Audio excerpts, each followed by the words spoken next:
let you off campus, huh? Yeah, you got me. Sir? Good afternoon, everybody. I know the press has just had a long session with the team here about what we're talking about today and this afternoon. And let me just start by saying I can't tell you how much I appreciate the three people standing next to me here for what they've agreed to do to help, particularly my best buddy, John Kerry. Asking a former Secretary of State to come back and do this has been as I know there's a big ask on the part of myself. I was gonna blame Kamala for it as well, but for both of us. And but John's been deeply involved. The Secretary's been deeply involved in climate issues as a senator and one of the leaders legislatively as well. And I don't think anybody knows more about the issue and the damage that's been done by some of the executive orders of the previous administration. And Gina, you've run everything, Gina. Thank you very much. Let me get to it. Today is Climate Day at the White House, and which means that today is Jobs Day at the White House. We're talking about American innovation, American products, American labor. And we're talking about the health of our families and cleaner water, cleaner air, and cleaner communities. We're talking about national security, America leading the world in a clean energy future. It's a future of enormous hope and opportunity. It's about coming to the moment to deal with this maximum threat that that's now facing us, climate change, with a greater sense of urgency. In my view, we've already waited too long to deal with this climate crisis. We can't wait any longer. We see it with our own eyes, we feel it, we know it in our bones, and it's time to act. And I might note parenthetically, if you notice, the attitude of the American people toward greater impetus on focusing on climate change and doing something about it has increased across the board, Democrat, Republican, Independent. That's why I'm signing today an executive order to supercharge our administration's ambitious plan to confront the existential threat of climate change. It is an existential threat. Last year, wildfires burned more than 5,000 acres in the West, as no one knows better than the Vice President, former Senator from California, an area roughly the size of the entire state of New Jersey. More intense and powerful hurricanes and tropical storms pummel states across the Gulf Coast and along the East Coast. I can testify to that from Delaware. Historic floods, severe droughts have ravaged the Midwest. More Americans see and feel the devastation in big cities, small towns, coastlines, and in farmlands, in red states and in blue states. And the Defense Department reported that climate change is a direct threat to more than 2/3 of the military's operational critical installations. 2/3. And so this could well be on the conservative side. And many climate and health calamities are colliding all at once. It's not just the pandemic that keeps people inside, it's poor air quality. Multiple studies have shown that air pollution is associated with an increased risk of death from COVID-19. And just like we need a unified national response to COVID-19, we desperately need a unified national response to the climate crisis, because there is a climate crisis. We must lead global response, because neither challenge can be met, as Secretary Kerry has pointed out many times, by the United States alone. We know what to do. We've just got to do it. When we think of climate change, we think of it, this is a case where conscience and convenience cross paths, where dealing with this existential threat to the planet and increasing our economic growth and prosperity are one and the same. When I think of climate change, I think of, and the answers to it, I think of jobs. A key plank of our Build Back Better recovery plan is building a modern, resilient climate infrastructure and clean energy future that will create millions of good-paying union jobs, not $7, $8, $10, $12 an hour, but prevailing wage and benefits. You know, we can put millions of Americans to work modernizing our water systems, transportation, our energy infrastructure to withstand the impacts of extreme climate. We've already reached a point where we're going to have to live with what it is now. That's going to require a lot of work all by itself. without it getting any worse. When we think of renewable energy, we see American manufacturing, American workers racing to lead the global market. We see farmers making American agriculture first in the world to achieve net zero emissions and gaining new sources of income in the process. And I want to parenthetically thank the Secretary of Agriculture for helping me put together that program during the campaign. We see small business and master electricians designing, installing, and innovating energy-conserving technologies in building homes and buildings. And we're going to reduce electric consumption and save hundreds of thousands of dollars a year in energy costs in the process. And when the previous administration reversed the Obama-Biden vehicle standard and picked big oil companies over American workers, the Biden-Harris administration will not only bring those standards back, will set new, ambitious ones that our workers are ready to meet.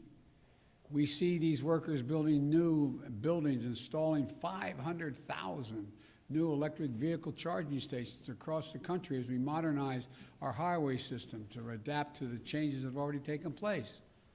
We see American consumers switching to electric vehicles through rebates and incentives, and the residents of our cities and towns breathing cleaner air, and fewer kids living with asthma and dying from it. And not only that, the federal government owns and maintains an enormous fleet of vehicles, as you all know. With today's executive order, combined with the Buy American executive order I signed on Monday, we're going to harness the purchasing power of the federal government to buy clean, zero-emission vehicles that are made and sourced by union workers right here in America. With everything I just mentioned, this will mean 1 million new jobs in the American automobile industry, 1 million. And we'll do another thing.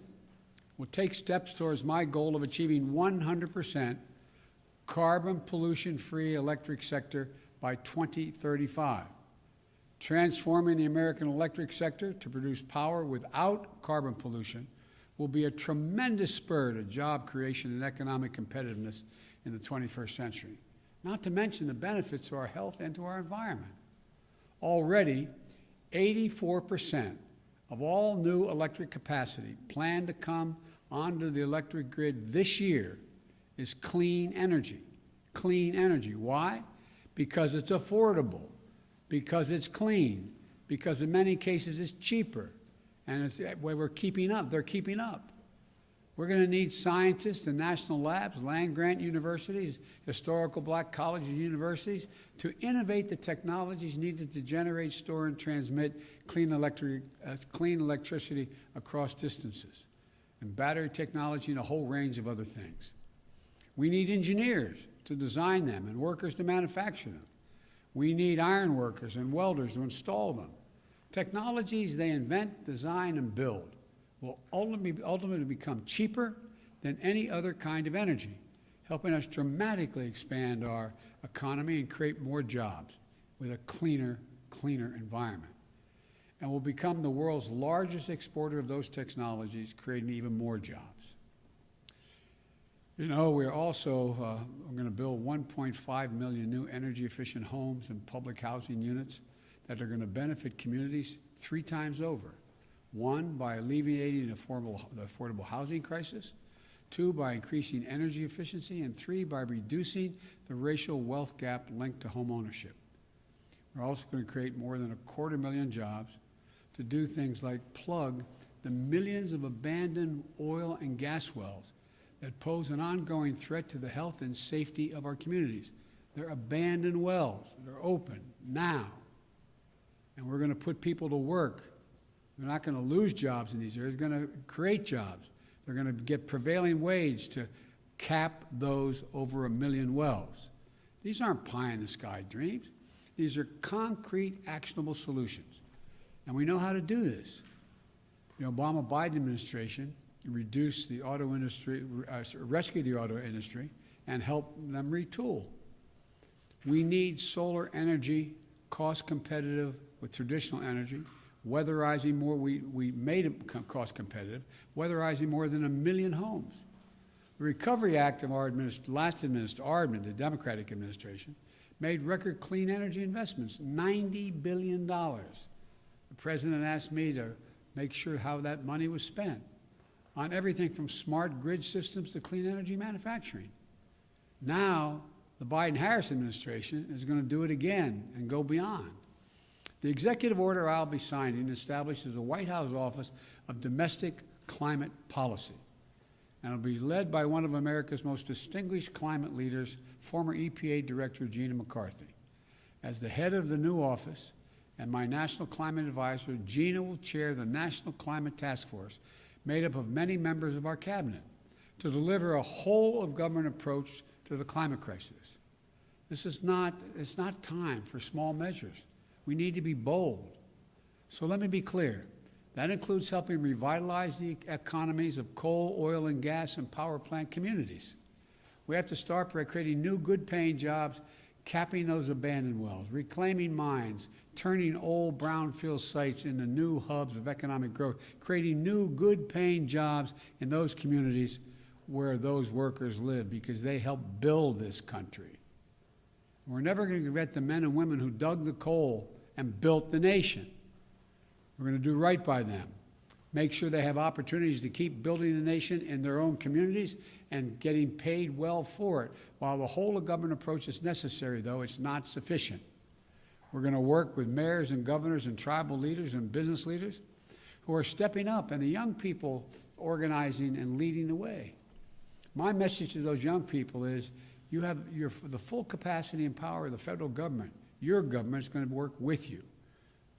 Now, today's executive order also directs the Secretary of the Interior to stop issuing new oil and gas leases on public lands and in offshore waters wherever possible. We're going to review and reset the oil and gas leasing program. Like the previous administration, we'll start to properly manage, unlike it, we're going to start to properly manage lands and waterways in ways that allow us to protect, preserve them, the full value that they provide for us for future generations.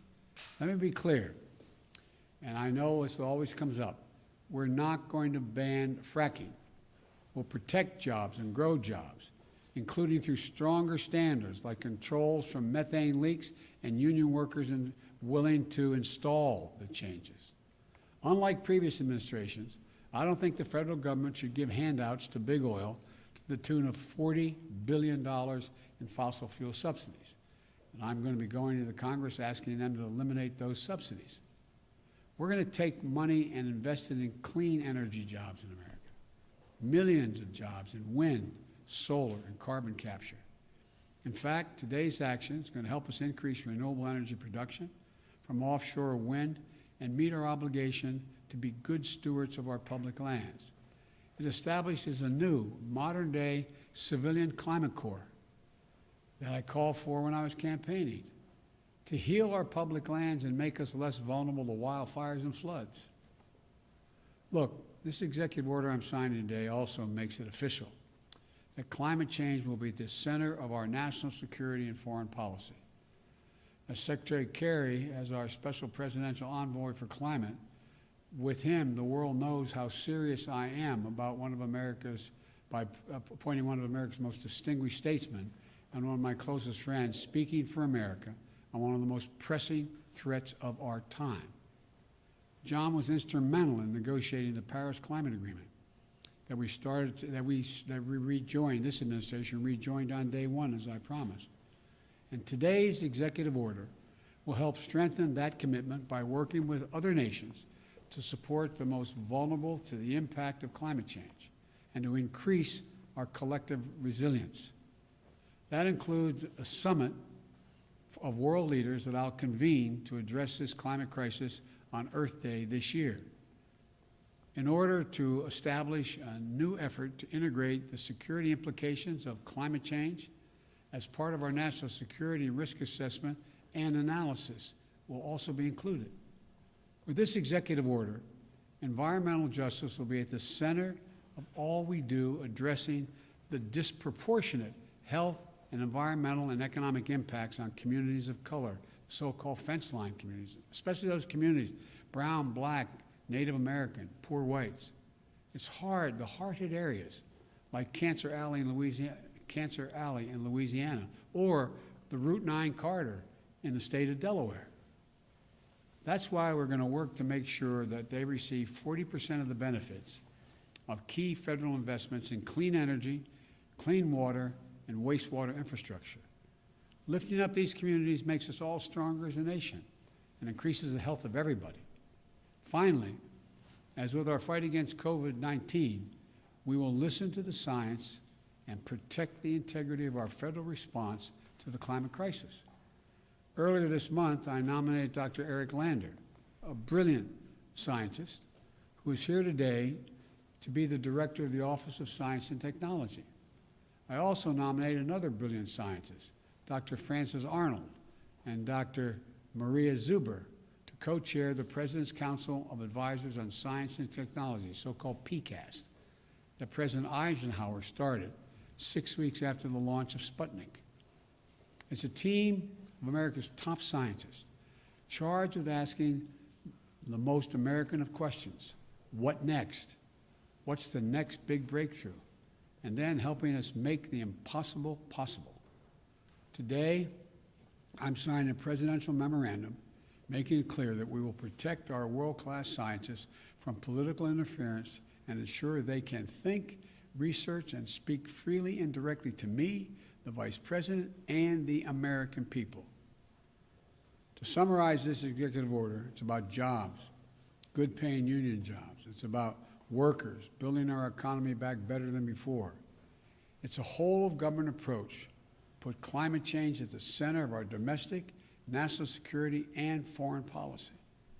It's advancing conservation, revitalizing communities in cities and on the farmlands, and securing environmental justice.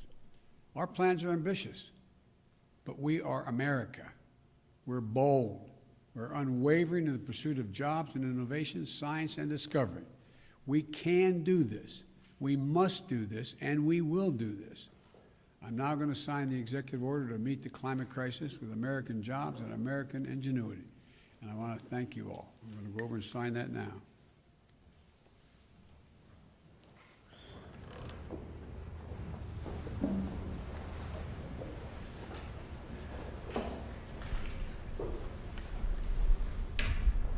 Use the right pen, sir.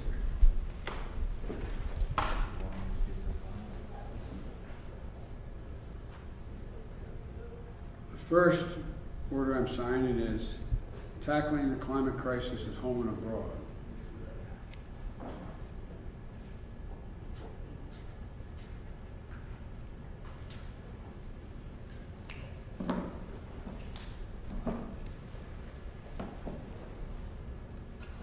This next one, for restoring trust in government through science and integrity and evidence-based policymaking.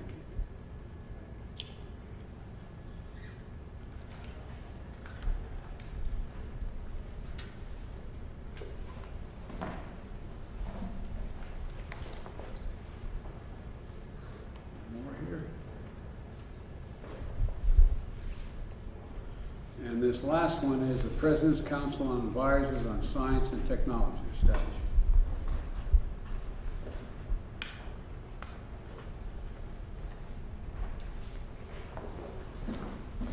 I thank you all for your time. Sir, what sacrifices are you asking Americans to make? Thank you. Mr. President, will you just tell you guys how emergency on climate change, you guys? Sir, after the Republican government, do you still support the impeachment process? Still support the impeachment process? Thank you, sir.